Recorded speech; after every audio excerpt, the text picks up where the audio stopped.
Hamas ने 20 Israeli बंधक को रिहा किया। ट्रंप का आया इस पर बड़ा बयान। गाजा में हमास ने 20 इजरायली बंधकों को रिहा कर दिया, जिसके जवाब में इजराइल ने भी फिलिस्तीनी कैदियों को छोड़ना शुरू कर दिया। अमेरिका राष्ट्रपति डोनाल्ड ट्रंप ने इजराइल का दौरा किया, गाजा युद्ध के खत्म होने की घोषणा की और क्षेत्र में शांति की स्थापित करने का आग्रह किया। उन्होंने हमास से हथियार छोड़ने और सत्ता से हटने का आह्वान किया है। आइए जानते हैं पूरी कहानी। गाजा में हमास ने सोमवार को तय कार्यक्रम के मुताबिक 20 इजरायली बंधकों को रिहा कर दिया। रिहा हुए ये लोग इजराइल पहुंच गए। बदले में इजराइल ने भी फिलिस्तीनी कैदियों की रिहाई शुरू कर दी और इजराइल को करीब 2000 कैदी रिहा करने हैं।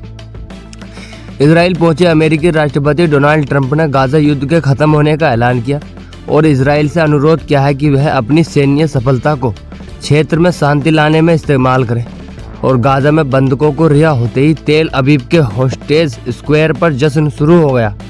दसियों हजार लोगों ने बंधकों की रिहाई के लिए अमेरिकी राष्ट्रपति ट्रंप का आभार जताया। यह लगभग वही समय था जब ट्रंप का विमान एयरफोर्स वन होस्टेज स्क्वायर के ऊपर से गुजरते हुए नजदीक स्थित बेन गुरियन अंतर्राष्ट्रीय हवाई अड्डे पर उतरा था।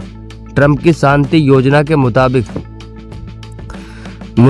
इजराइल ने फिलिस्तीनी कैदियों को रिहा किया और बंधकों की रिहाई में घंटों पहले हजारों लोग गाजा के नजदीक स्थित इजरायली सेना के रहीम अड्डे के बाहर पहुंच गए थे।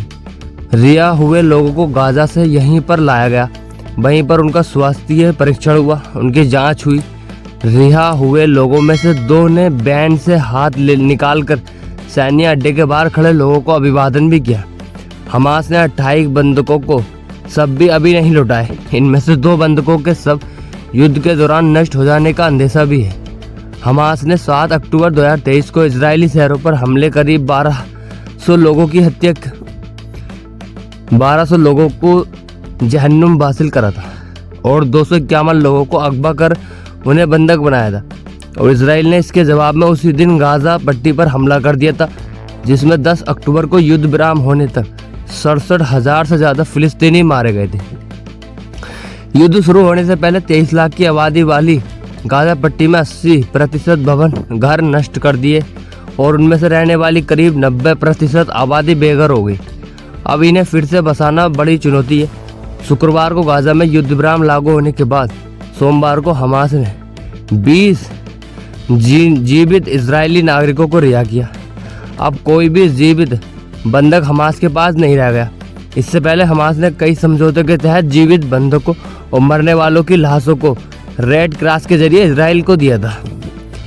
तेल अवीव में ट्रंप ने इजरायली प्रधानमंत्री बेंजामिन नेतन्याहू से वार्ता के बाद इजरायली संसद नेसेट को संबोधित किया। ट्रंप ने कहा कि आकाश शांत है और बंदूकें उगलना बंद कर चुकी हैं, सायरन भी नहीं बज रहे। इसलिए अब गाजा में शांति हो चुकी है और गाजा में अब खुशी का माहौल है। इसी के लिए वीडियो को लाइक करें।